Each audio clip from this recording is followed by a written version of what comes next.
I'm Ariana Brocious. I'm Kushan Avadar. And this is Climate One. We're paying exorbitant amounts in rates and fees for a power grid that is not truly servicing us. We have many outages, and those outages have a huge economic impact, not just on families, but also on small businesses.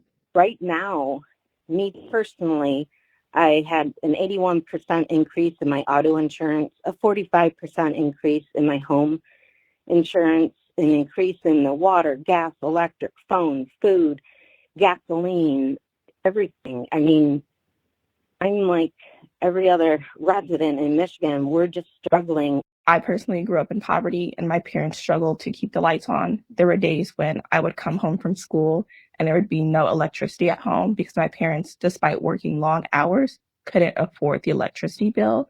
And things have only gotten worse.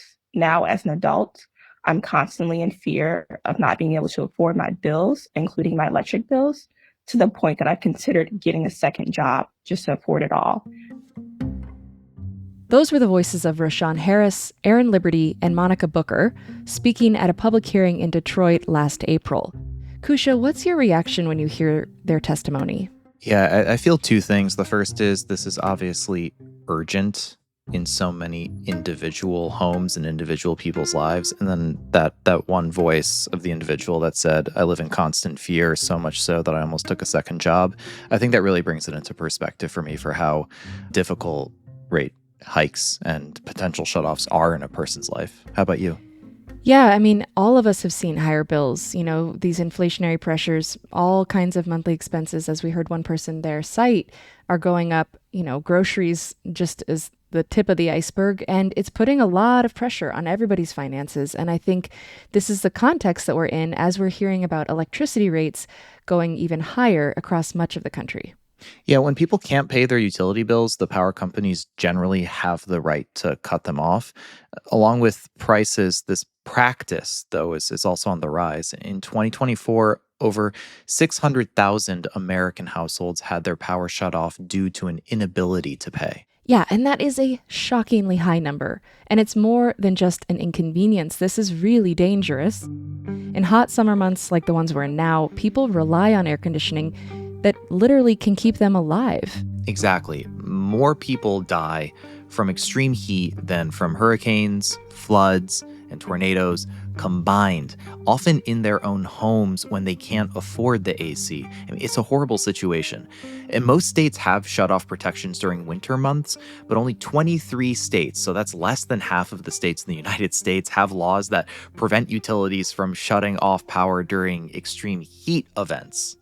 And extreme heat is becoming a growing trend. We've seen it several of the last summers. Places that didn't used to have really high temperatures are suddenly seeing them. And so this is a problem that really needs to be addressed now. Fortunately, there are people working hard on solutions that work for both the utilities and the ratepayers, customers like you and me. We'll hear about several of these a bit later in the show. But first, Kusha, you spoke with Jean Su. She's the Energy Justice Director and Senior Attorney at the Center for Biological Diversity, and she laid out some of the reasons behind these rising electricity rates, along with the rising rates of shutoffs. Yeah, the Center for Biological Diversity has been tracking electricity shutoffs along with the profits of 6 major utilities across the U.S. I asked Sue what the top-line takeaway was from that research. Right now, the United States is facing an epidemic of shutoffs with over 665,000 households who were shut off in 2024. And at the same time, we have utilities, private utilities, making bank over that same year. So in comparison to the year before, we have around 20% more households who are being cut off because they cannot afford electricity. And interestingly enough, we have the same increase of 21% in profits of those same utilities over that period. Wow. So the companies that are delivering electricity are making record profits. The people, individuals who can't necessarily afford to pay are experiencing more shutoffs than ever. Is that a fair summarization? That is a total great summary of what is happening. And I think when you look at the scale of profits, It is absolutely incredible to see how accelerated the profits have been since 2018 until now. They just keep going higher. And then in 2024, it peaked. We only have data up to 2024, but Right. that's what's going on. Yeah. Shutoffs are such a devastating event. It means that you cannot turn on your lights. You do not have refrigeration. You cannot access the internet if you're using, internet at home. All of those things are because you cannot afford it. And what we found is that these profiting utilities, if they had just taken 1.4% of their shareholder dividends, they could have totally wiped out the debt of all of those 665,000 households, which is such a drop in the bucket for them to actually save lives and keep people online for power. That statistic jumped out at me when I was reading through the report, and I want to unpack that in a second. Before we do that, let's look at the factors that make this situation extra egregious. So it seems like the number of shutoffs have increased significantly in recent years. Why is that? A number of reasons. One reason is because utilities have been hiking up rates for people. If you are part of a private utility, you probably will have experienced an increase in your rates.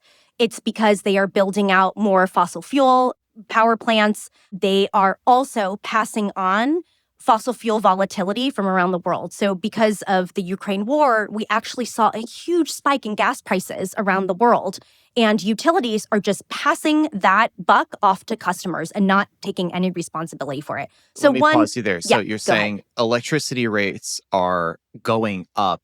Part of that is macroeconomic global trade issues where something's going on halfway across the world that makes dollar per barrel of oil higher. Gas companies and electricity companies and saying, okay, we're going to take that extra money we have to pay, pass it on to consumers. Is that right? Yes, that's Okay. right. And it sounds like climate change is also another big issue here. Is that right? Absolutely. So climate change is a huge second factor. Right now, when you pay for your electricity, you're paying for something. And what's happened in the last few years is that we have had extreme heat sweep this country. So people are turning on their air conditioning at rates they've never turned them on before, trying to cool their house to stay alive in some places around the country. So that piques people's demand of electricity, which is also why their bill is much higher. Okay, so that's on, I guess, the demand side. There was also one that stuck out to me that you've also already mentioned. Utility companies are making buck, right? They're going to bank. That's what you said. Tell me more about that. Yeah. So they're jacking up your rates. And one reason they're able to do that is they are applying for higher rates based on building out new infrastructure. So utilities make money by building out more infrastructure. And they have been saying we need more fossil fuel plants online, more methane gas online. So they are building those out and actually charging you as the ratepayer for that build out. One of the big threats that's coming up under this administration is the build out of data centers and artificial intelligence, which suck up tons and tons of energy. Guess who is paying for the power for those data centers and AI? That's you and me. Yeah, it's you. It's you in particular, Kusha. It's all falling on you. Great. Absolutely. I got enough student loans, whatever. Tack it on. Absolutely. So we have very rich tech companies building out data centers. They need to power them. They're not soaking up the cost. They're actually working with the utilities, and the utilities are forecasting also these data centers and saying, hey, we need to get these data centers here. We need to build out more gas, and we need a way to pay for that. So we're just going to pass it on to consumers. Is there any other factor that you think is worth mentioning that is leading to more shutoffs than ever before for individuals? I think the main issue for the last election and last few years has been kitchen table economics, and people are suffering from inflation. So the inflationary context of the last few years have made it such that people are struggling to pay every single bill, whether it's your grocery bill with your eggs or your electricity bill. So that macroeconomic factor of inflation is also a big part of this story. One fine point I want to put on this, although, when we really unpack who is the most vulnerable to shutoffs, we are looking at the poorest of the poor in this country and communities of color. And one really startling factor that many people don't realize is that areas where communities of color live in this country tend to be hotter than areas where white people live. So, for example, a study was done in Oregon, in Portland, where they found that one area of the city where white people lived was 10 degrees cooler than Whoa. the area where Black neighborhoods were. And the Mhm. reason for that was tree cover, that white neighborhoods had tree cover. They had that urban planning, so they had that type of shade to be given. But Black neighborhoods didn't have those types of resources. The public did not invest in tree cover or parks or nature in those areas. And on top of that, public housing is incredibly decrepit with very bad insulation. So even if you are cooling, it escapes the house because the envelope is so porous. And so these factors for shutoffs are especially dire for communities of color and other poor communities across the country. It is so striking to hear you frame it that way. And I guess part of the striking thing is that it makes tragic sense, right? Like it's almost a tax on being poor, is that the infrastructure that you need to save on something as fundamental as your electricity bill just isn't there in the way that it is like a couple zip codes over. Which reminds me, you brought up a statistic that struck me significantly when I was reading your report. In the report, you said, Gene, only 1.4% of the more than $6.8 billion the utilities spent on shareholder dividends from January through September 2024 could have covered the cost to prevent these shutoffs. So this is Kusha talking here. You're saying 1.4% of billions of dollars in shareholder dividends, which is like profit, more or less, right? We're talking about profit here. That would be enough to cover these shutoffs. Why don't these utilities just cover the cost of non-payment? I think that's a fantastic question, Kusha. And that is the heart of our crisis right now of electricity in this country. We have a system that is a public good. Electricity is a human right for many, many people. Without it, you cannot survive. Your food will go bad. You cannot get internet. You cannot cool your house. You cannot heat your house in some areas. This is a basic human right. And yet, private companies that have shareholders control the ability to turn off or turn on your electricity.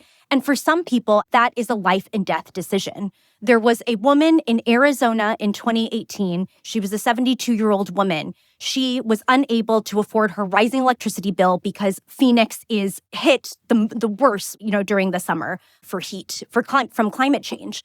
And she was unable to pay her bill. Her outstanding debt was $51, and the local utility cut her power off. Wow. And that woman ended up passing away. So when we say electricity is a basic human right and it's a life and death matter, it really is a life and death matter. And so it's abominable to me that private utilities have the ability to control that. And this all circles back to they are driven by private profit. They guarantee their shareholders a certain amount of profit every single year, and just a de minimis, a tiny, tiny amount, really a drop in the bucket for them, pennies, can be dedicated to wiping out debt and actually saving lives. But our capitalist system, these private corporations, that is not part of their calculus. And we have no regulations right now to make that part of the system. It is difficult to hear that life and death over $51. Like, that is definitely difficult to hear. I'm trying to understand the side of the utility companies here. What is their argument for why they don't help out those vulnerable populations over bills like $51? Is there I'm trying to think, is there a moral hazard argument where they're saying, well, if we do it for this, it'll incentivize some kind of behavior that'll make the whole system impossible because no one will pay their bills? Like, what is it that stops them from taking 1.4% and just making everybody's lives better? Utilities are private corporations, so they're like every other company that we know of, whether it's Facebook, Google, etc. But the problem that we have in the electricity sector is that this is a public good. It's in the public interest. All utilities are actually under some type of contract with local governments that say that they should be acting in the public interest. Part of that is supplying electricity. And so one of the ways that, is out there to regulate them better are state utility commissions. But over the past 100 years, those state utility commissions are not doing that role as guards for the public against the utility. They instead have become oftentimes people who have worked for the utility and go regulate them and then go back to the utility sector, and they are not guarding the public interest yet. I think of the Arizona woman that you just talked about. Are there not laws in place to stop them from slipping through the cracks? Is there policy that exists in different states, in Arizona, for instance, to stop the most vulnerable from experiencing this kind of tragic situation? So there are laws in place to help with extreme temperatures. And so I'll unpack that briefly. One is that across the country, most states actually have a winter moratorium. And so that means that when it gets too cold, this is particularly relevant for gas companies because most people still heat through gas versus electricity. But there are gas moratoria where if it hits, below zero in 44 states around the country, a moratorium kicks in and gas companies aren't allowed to cut off gas. So that's good. The opposite, though, is not true on the extreme heat side. Less than half of the states, 22 states, do have some type of summer moratorium on shutoffs. So oftentimes it is either a temperature-based one where at 100 degrees it kicks in, or it's time-based. So, starting in June, for example, which happened in Arizona. And so, first of all, not all the states have that. And given the huge heat dome that ripped across the country last year, on average killing 154 people per day, that is no longer acceptable not to have a moratorium. But even for the temperature-based or date-based things that exist, they aren't good enough right now. So you're saying that 100 degrees isn't the right threshold? 100 degrees is not the right threshold. So scientists have been working with workers, in particular in unions, to isolate what is the right temperature. Because heat is actually not just temperature-based, it's also humidity-based. And so there's something called the heat index. So even if it's 100 degrees, it might feel like 115 because of the humidity. So scientists have been able to tackle the heat index. And so we need far more stringent temperature thresholds for when these moratoria kick in. Where laws do exist to prevent shutoffs, are they successful? Is there anything that you can point to on the other side of the results spectrum, I guess you would call it? So on temperature-based stuff, those can all be improved. But I think on the other side of your question is like deeper questions about what can change. And there are several things along the spectrum here. Probably the most progressive thing to do, or the most transformational part, is to reimagine our entire system of how electricity should be developed and create utilities that are public and that are accountable. And so I put those two together because we have many public utilities in this country that still do the same things, if not worse, than private corporation utilities. And that's because they are not accountable at all. So I want to look at that accountable word, because I think there's a lot of room there to make things accountable, no matter how they are operated. So, let's talk about data transparency, for instance. What's the state of that? Is there a policy recommendation that could improve the outcome for data transparency? Great. So, Kusha, you went to the exact opposite of the spectrum, which is great. These are the lowest hanging fruits and that aren't even being picked from the tree right now. So we don't know how bad the shutoffs crisis is in this country because only half of states actually require their utilities to report on it. So one of the first steps that we need is data transparency. We need to require every single utility, every private utility, every public utility to give out their numbers of how many people are being shut off and do it regularly. Because even those who give it right now, some are reporting at random times, some are doing it every quarter. That's not good enough to actually get real data in time for us to be able to react and do something about it and save lives. How does it feel for you being somebody who literally goes through whatever reporting you can get your hand on, knowing that these numbers are probably underreported? It is excruciating. If you understand the State Utility Commission process at all, it is a Byzantinian black box and completely anti-democratic. And it is very, very hard to get data about shutoffs. Just knowing that these shutoffs have such lethal consequences in real life, it's heartbreaking to know that we don't have an actual real picture of how bad the crisis is. And one of the other parts about this is that having your electricity shut off is for many people deeply shameful. So when we have talked to people, they do not want their stories to be reported in the media. They don't want their names to be talked about on this podcast. It's something very personal. And so if we don't have the data and we also don't have stories, but we know that it is a killer in this country and a perpetuator of the cycle of poverty, then we're in trouble. And we actually need to start untangling that cycle by getting the type of data out there that will tell this story. Is there other low-hanging fruit for addressing this There's Gordian mid-hanging knot? fruit. Yeah, Yeah. Mid-hanging fruit here. Mid-hanging, Yeah. okay. Okay, so next rung on the ladder, Yeah. there's something called performance rate basing, which means that right now, utilities get to raise your rates by saying that they're going to build a new fossil gas plant. And they say, yeah, we're going to build this new fossil gas plant. Therefore, we need to charge you as the customer this amount. And that's just going to increase your rates by another 10%. So the utility commissions allow them to do that. This is the way that rates have always been made. It's based on capital intensity, and it's based on that investment that the utility makes. And utilities have the right to recover that money from people, from everyday customers. One way to actually change that and flip the scale is to have performance-based rates, which allow us to say, hey, we don't want to get charged based on fossil fuel infrastructure or new energy infrastructure. We actually want to be charged or have utilities be held accountable by their performance. How many blackouts were there? Were there 0 blackouts? Were poor people able to come back online and they weren't cut off? What are our ideal performance metrics here? And then be able to rate base off of that. So that's something that Hawaii has actually been dealing with. And right now it's looking like it's better than nothing. So flipping the whole formula of how utilities can recover rates is a huge question. But something that's probably a bit more digestible for people are alternative systems of being able to put up rooftop solar and storage on their homes. And this is something that we find is really, really important in this new era of the climate emergency. So rooftop solar and storage are a cheap way to actually get energy on your rooftop and have that storage and be able to actually survive the climate disasters around us.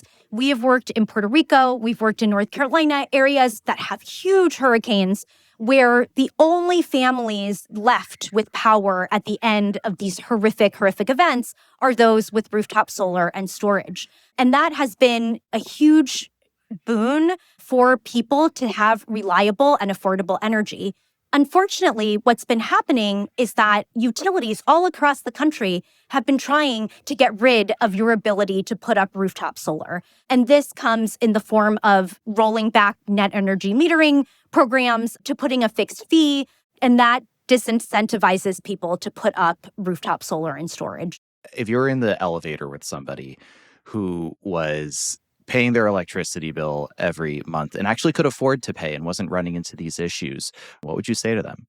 I would say get involved in your utility commission proceedings and take a stand. We need to actually democratize energy so that it's affordable for people. Work with your legislatures, go to the commission, and hold these utilities accountable. One way to do it is everyday people can actually get involved in these public proceedings and just say, no, we refuse this rate hike. Yes, we want a shutoff ban to protect the poorest of the poor. And no, we don't want our utility to have runaway profits, which they have been doing year after year after year. They are jacking up their rates. People are getting very upset all across the economic spectrum, and they feel powerless about what to do because everybody is beholden to these utilities. We can actually go in front of our commissions, we can lobby our state legislatures and say, we need to hold our utilities accountable, and they are not allowed to raise these rates, and they also need to give us cheap, affordable, and reliable clean energy. Jean Su is Energy Justice Director and Senior Attorney at the Center for Biological Diversity. Jean, thank you so much for all of your work and for sitting with us and unpackaging this really important topic. Thank you so much. Thanks for having me, Kusha.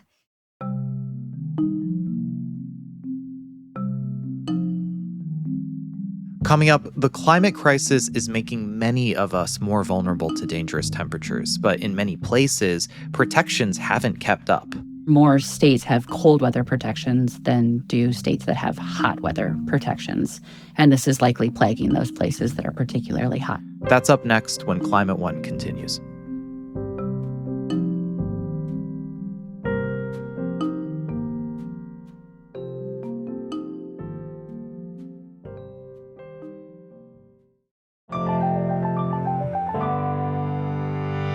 According to the National Energy Assistance Directors Association, 1 in 7 households is behind on their energy bills. And when a utility decides to disconnect a household's power supply, it can create a vicious cycle that's difficult for people to get out of. I spoke with Sanya Carley, who co-directs the Energy Justice Lab at Indiana University, about how to address the rising number of electricity shutoffs. She explained what happens to a household when a shutoff occurs. When somebody's disconnected, they may lose everything in their refrigerator, for example. They may face disconnection fees. They may lose their entire account. They may face reconnection fees, legal fees, just a variety of other expenses. It takes them a while to get back on their feet, and then they're already at a disadvantage for paying their next month's bill. These households then are also considered more risky and at more prone to being disconnected in the future, and thereby might be disconnected from their utility provider in the future if they can't recover and pay for their debt. Considered risky by the utility. That's exactly right. Yeah. So to avoid shutoffs, people do a number of things, and these can also be somewhat harmful in different ways. Can you explain what some of those are?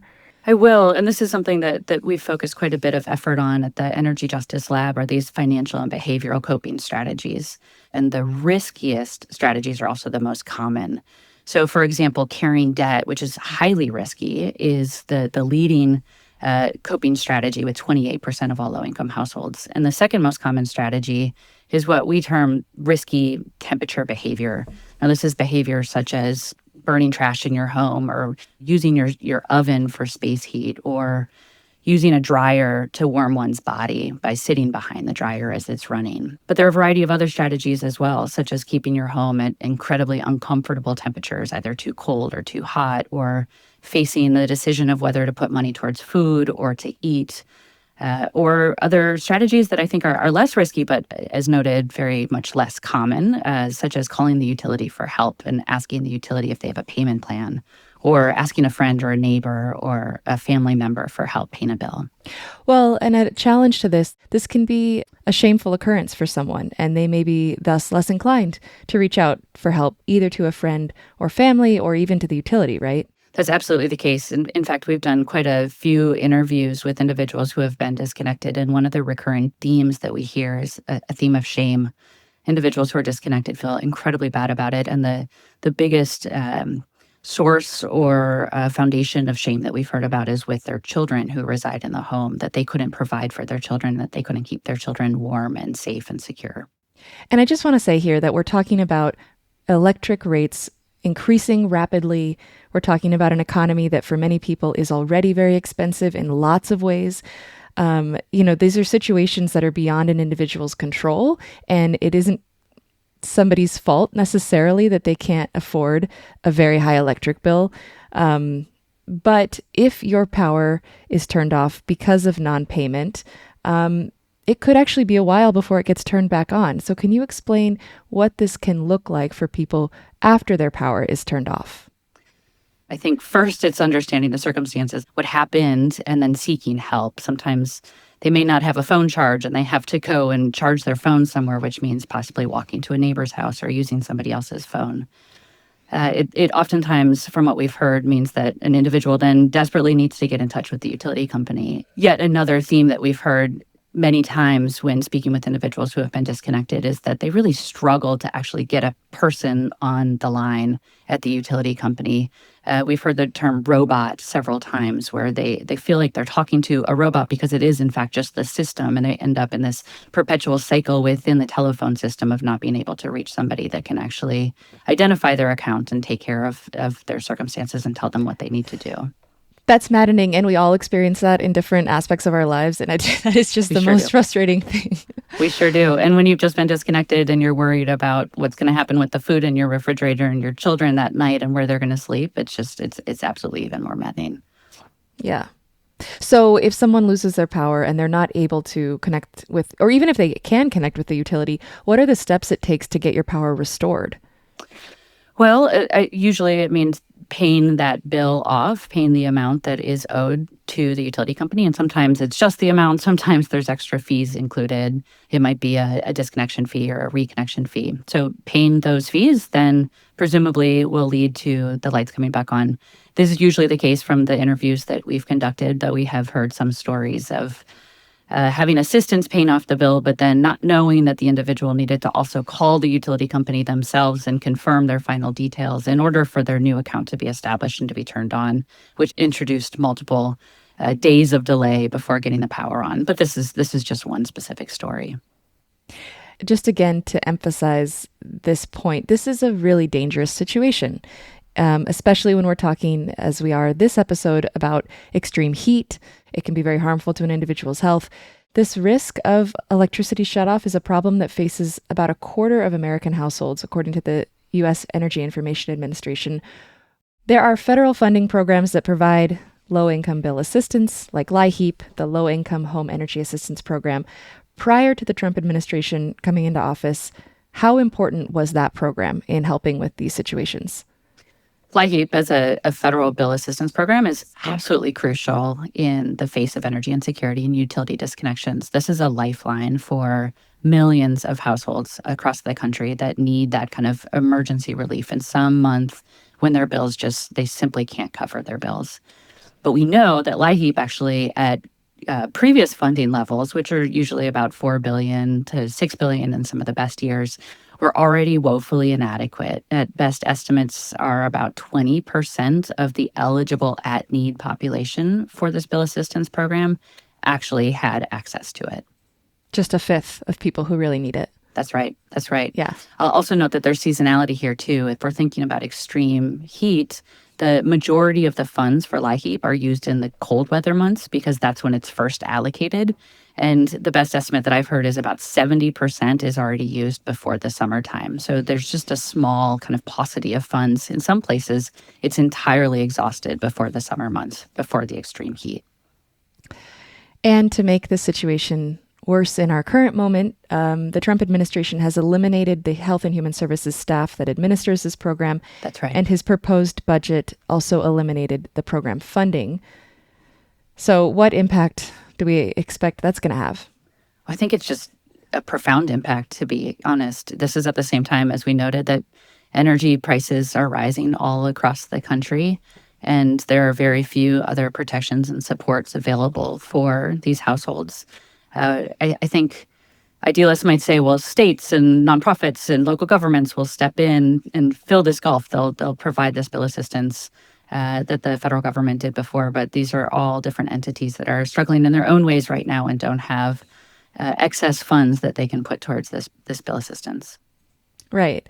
So I do want to turn to what solutions we have, because I think this paints kind of a dark picture, and that's real, but there are ways to minimize this harm. So let's talk about what state legislatures could do. State legislatures can do a lot. One suite of interventions, if you will, is to tell the utility that they need to offer different kind of rate program plans. So this could be a program plan based on your percentage of income, for example, where you peg you make a decision about what the energy burden is that anybody should pay, and then you peg it to their income, and that's what one then pays on their bill. Another possibility is an arrearage management plan where one can have the opportunity over time to essentially pay off their debt. And then there's a variety of other kinds of payment plans, prepayment plans, and others that are options for utilities to offer and for states to mandate are included. State governments can also mandate disconnection protections, like they might say from November to February, for example, nobody can be disconnected. Or they might say if the temperature is below 32 degrees or above 90 degrees, nobody can be disconnected. Or they can offer very specific protections for vulnerable populations, such as households with young children or households that are medically compromised. There's also measures that can come from the utility or perhaps nonprofits, maybe local governments, to do things to incentivize energy savings. Essentially, I'm thinking of weatherization, better sealing a home so you have a more efficient use of your electricity, and that's a lower use, right? You're spot on. Actually, I'm a big fan. I call them preventative solutions. One of the leading indicators of whether a house will be energy insecure and disconnected is if their house is inefficient or deficient. So the idea is let's do weatherization first. Let's seal up every home. Let's make it as efficient as possible so it reduces people's energy bills. And essentially, the cool or the hot air isn't just escaping from their house.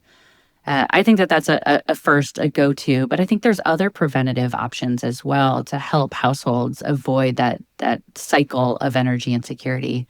One that we've studied at the Energy Justice Lab is residential solar. So we have a study that came out recently where we found that of all low-income households across the United States, actually have a random sample of them, so representative of low-income households across the states, those that have residential solar are significantly less energy insecure than households that look just like them on every other attribute that we could measure, but for the fact that they don't have solar.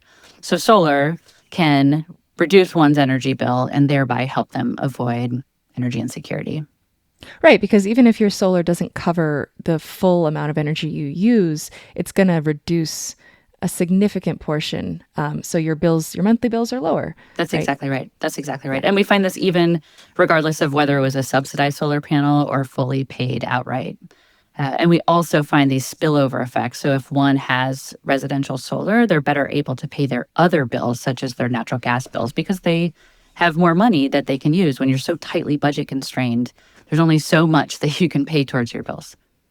So we've outlined a lot of the challenges of this situation of electricity shutoffs and some of the solutions. And I'm curious, as you've done work with the utility disconnection dashboard, are there bright spots you're seeing? Are there signs of, remedies going into effect that are helping? Yeah, a few bright spots, actually. One is that I think more attention is being focused on this issue, and it's not just from consumer advocates, for example, and it's not just from academics. It's from all different stakeholders within the space. And it's frequent that we have conversations with utility companies, for example, and with state legislatures, for example, about what we need to do to really address this challenge.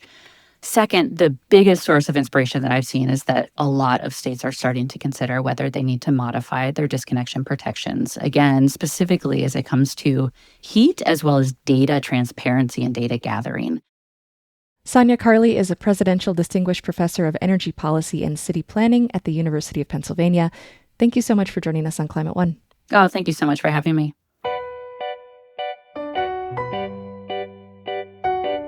Coming up, when utilities help cover the upfront costs for efficiency upgrades, it can be a win-win for everyone. What we found is that when these programs are offered to consumers, 90% or more people are just lining up to say, yes, this benefits me, I want it. That's up next when Climate One continues.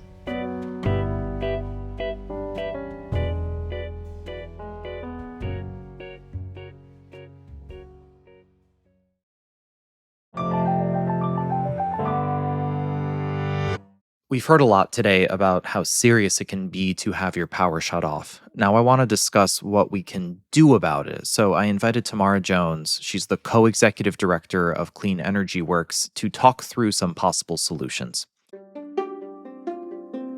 In 2011, Jones was named a White House Champion of Change for her work with the Southeast Energy Efficiency Alliance, administering energy retrofits across the region.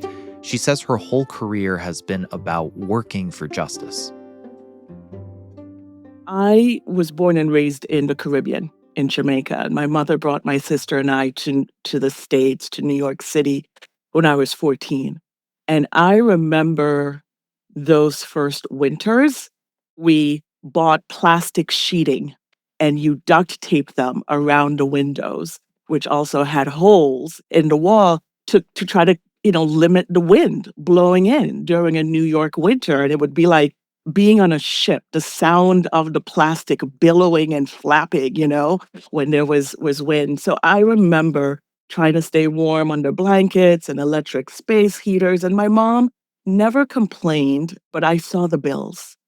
And so I knew what it meant for a single mother of two in Brooklyn, New York, to be keeping the heat on at that time in the mid-1980s.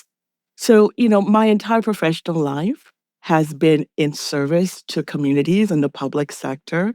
And a large part of that has been doing various kinds of environmental justice work, from food justice, land justice, energy justice. And so, this is really answering a call and deeply personal for me. Yeah, that image that you paint of the wind billowing and it making you feel like you're on a ship is so visceral. And I think a lot of people can relate because, like right now, millions of people all across the country are at risk of getting their power cut off because they Mm, can't afford it. And in that climate, so to speak, energy retrofits can really reduce their bills and therefore reduce the risk of non-payment, right? Like it's a compelling positive cycle, I would say. Is that fair? absolutely. And, we really need to understand that in the 21st century, now more than ever, having access to uninterrupted, affordable energy really is a human right. It's impossible to imagine what it looks like to survive and thrive in modern day America without having access to heating and cooling or electrical power. Yeah, it's Mar. It's interesting that you bring up human right, that term, because, earlier in this episode, I spoke with Jean Sue, and she echoed that. And she also added that most vulnerable folks to power shutoffs are the poorest of the poor, which people often equate, I think, to communities of color. But I want to know, what do Mhm. you think of that characterization of who is impacted in this context?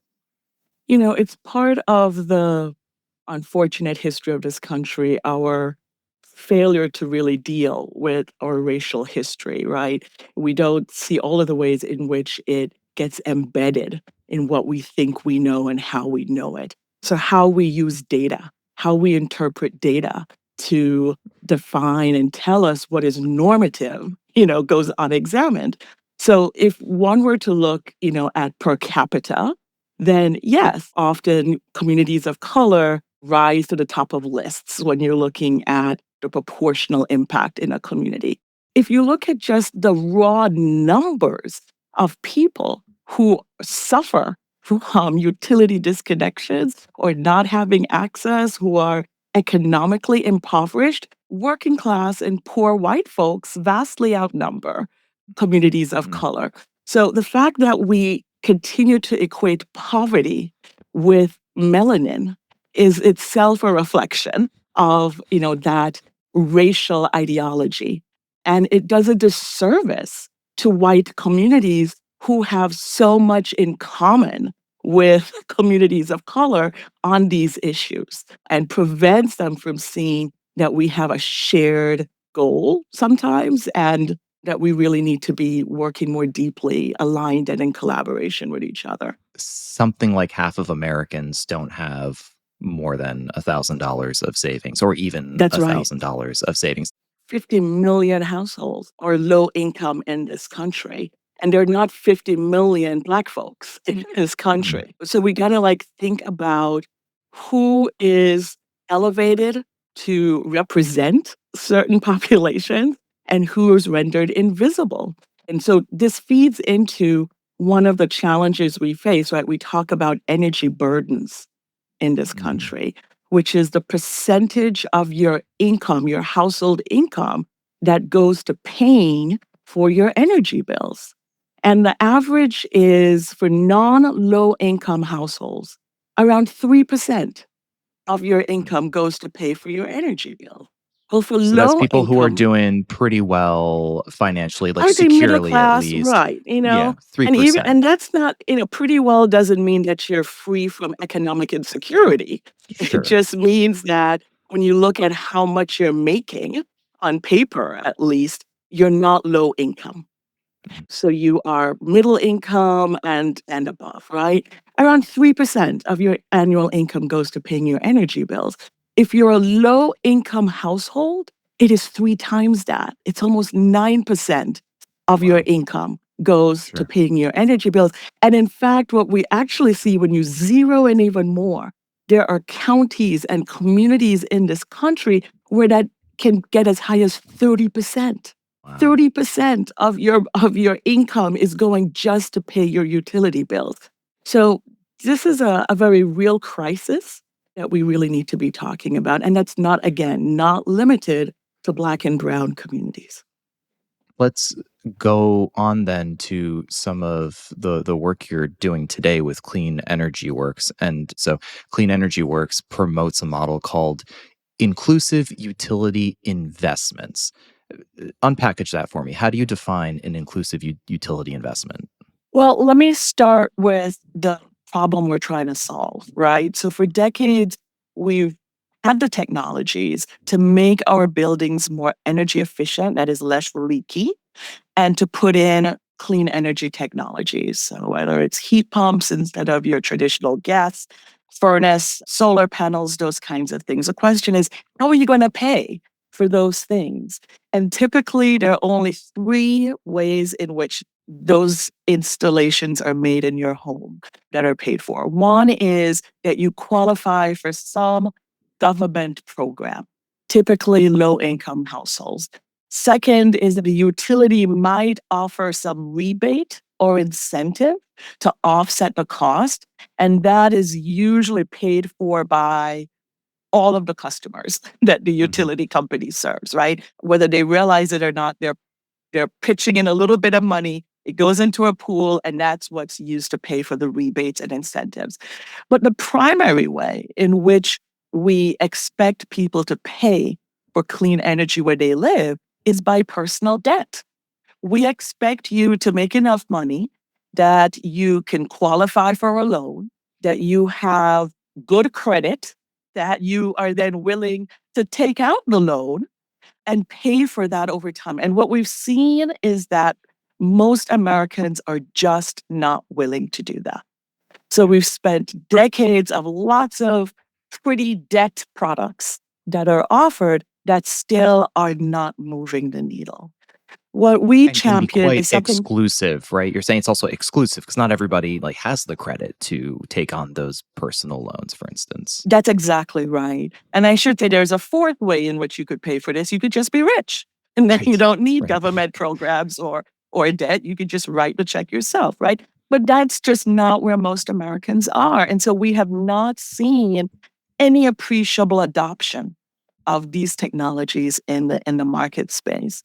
So inclusive utility investments is a way for paying to get those energy efficiency upgrades and clean energy technologies brought into your home and installed where the consumer does not have to pay the upfront costs. So instead, we say, look, utility company, this is actually a capital investment that benefits your business model. And so the utility comes to where the building is. They audit the building to identify everything that makes sense for that specific location, everything that will save energy and save money. Both things have to happen. They put those installs in at the utilities expense. So you're not paying anything out of pocket. As a result of lowering your monthly bill, the utility is allowed to put a fee on that bill to recover the cost that they incurred in doing the work. But that fee has to be less than the savings that were estimated as a result of the work. So it's a win-win-win for the consumer. You're not paying anything out of pocket when the program is designed well. You're not paying anything upfront. That's the biggest cost barrier that Americans face. It is not tied to your personal income or your credit score. It stays on the bill. So when you sell the home, the new owner is picking it up on the bill. If Right. you're a Oh, renter, the new tenant, it's picking it up on the bill. It's not following you around personally. And what we found is that when these programs are offered to consumers, 90% or more people are just lining up to say, yes, this benefits me. I want it. yeah, because the biggest barrier, which is the upfront cost, is covered by the utility bill, and you're still coming out ahead because they're not allowed to charge you more than the savings that you're experiencing. So, like, do you have Absolutely. do you have an example of where this is working? Yeah, sure. So there are lots of places where it's working. But I think what I'll start with are there are different utility entities, right? So if you live in a metropolitan area, mostly you're likely served by what's called an investor-owned utility, which is a for-profit company. But the majority of the geography of the country is outside of the metro areas, and they're served overwhelmingly by rural electrical cooperatives. And we found that those cooperatives were among the first early adopters for these programs. In North Carolina, Roanoke Cooperative in 2014, they set the goal of achieving whole home energy efficiency upgrades for 1,000 of their customers within 5 years, which is around 7% of their metered locations. So between 2015 to early 2022, they invested over $5 million to upgrade almost 700 homes. Wow. And how do you get utilities to participate in this? Like, what are the key things that need to exist to sell them on the model? Well, it depends on the kind of utility that you're talking about, right? So if we go back to the investor-owned utilities, the large for-profit utility companies, they are largely regulated in each state by state energy regulators. They might be called a Public Utilities Commission, a Public Service Commission, but these are bodies that have been empowered by legislators to oversee and regulate those private utility companies. And they can mandate that these utility companies have to offer these programs, whether on a pilot basis at first or just whole scale. So some of the motivation is coming from whether or not regulators are asking or mandating that these programs be put in place. The other thing that we try to show the utilities is that this is just good business sense. If you think about the collectively wasted energy in a utility service area, just from leaky buildings, if you could capture that, that might be the equivalent of building a whole new brick and mortar power plant. This is low hanging fruit. So if you're a utility company, go with the cheapest, quickest, fastest, most effective way to manage the demand on your grid. And that would be through energy efficiency programs and through these demand response programs, right? So there are lots of different motivations that we try to tap into because there isn't any one single profile that adequately speaks to all of the different kinds of utility markets that are out there. What kinds of efficiency upgrades are the utilities willing to pay for? Like you mentioned insulation, for instance, but like, will they buy me a new fridge? Well, typically not a fridge. Okay. So there are two kinds of upgrades that we do. One is to the structure of the building, if you will. Definitely insulation. Sometimes there might be window upgrades, maybe going from single pane to double pane. And then the other is equipment. Heat pumps to replace the gas furnaces are a good one. It might be solar panels, right? A lot of times we try to tell the utilities, hey, while you're there, go ahead and put in bi-directional chargers for EVs because that's coming. And you need, rather than the dumb chargers, which just takes energy from the wall and puts it into your car, put bi-directional so that the utility can actually pull energy from the cars that are plugged in from their batteries when there is high demand on the grid. So you end up having a network of batteries, right, in a city that can all return energy and help offset those peak demand loads that can be a real problem. Right. And I want to talk about regulations for a second, because I also realize that regulations governing these utilities also vary widely. But generally speaking, are policies already in place to encourage utilities to set up these incentive programs, these like pay as you save programs? Or if not, what work needs to be done on the policy or the regulatory level? And that's a large part of our work. In the 10 years that Clean Energy Works has been in existence, we have really done a lot to bring this model to the attention of regulators. And there's still a lot of work to do to educate them about how these policies need to be formulated properly. But we have been successful in partnering with local community advocates in getting adoption in a couple dozen states and regions. And so that is a success, and we're very happy for that. Having the policies in place does not mean that we automatically see programs being implemented. So where I live, for example, in Georgia, the policy has been in place for quite some time. The investor-owned utility, the for-profit private utility company, offers a program that is only targeted to very, very low-income households with very, very high energy bills. And one of the things, Kusha, that really attracted me to Clean Energy Works was the fact that this solution was income agnostic. It wasn't asking how much money you made or what class you fell into or were you on a government program. It doesn't matter because, again, this makes sense from a utility business model that the utilities should be driving this widely at scale because it needs to be seen as part of the grid flexibility that needs to be put in place. And again, it because it's not linked to upfront cost payments, ideally, there's no pre-qualifying the consumer based on their credit, right? So overcoming the utilities' historical practice of making programs like these an act of charity, something that only is offered to low-income folks, is something that has to be overcome as well. Tamara Jones is co-executive director of Clean Energy Works. Tamara, thank you so much for joining us. Thank you again, Kusha.